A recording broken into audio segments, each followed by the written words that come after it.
சொரக்காய வச்சு இந்த கோஃப்தா கிரேவி பண்ண போகிறோம். Exactly like restaurant taste. அவ்வளோ டெலிஷியஸாக க்ரீமியாக இருக்கும். ஆல் கைண்ட் ஆஃப் ரொட்டி, ஃபுல்கா அண்ட் ரைஸோடையும் சூப்பரான காம்பினேஷனாக இருக்க போகுது.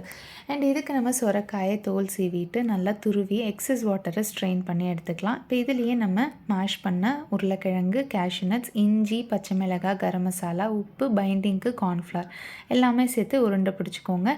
உருளைக்கிழங்கும் நம்ம பைண்டிங்காக தான் யூஸ் பண்ணுறோம். இதை நல்லா பொரிச்சு எடுத்துக்கலாம். நீங்கள் ஏர் ஃப்ரை கூட பண்ணலாம்.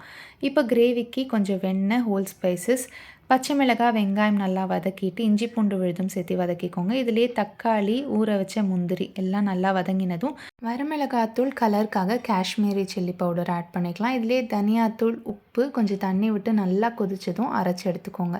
இப்போ ஒரு பேனில் வெண்ணெய் சேர்த்திட்டு அரைச்சதை விட்டுட்டு கரம் மசாலா போட்டு கொதிக்க விட்டுட்டு கடைசியாக கசூரி மேத்தி, கோஃப்தா பால்ஸ் போட்டு இறக்கிடுங்க. அவ்வளோதான். பார்க்கவே சூப்பராக இருக்குல்ல. இனி எதுக்கு வெயிட்டிங்? Happy eating.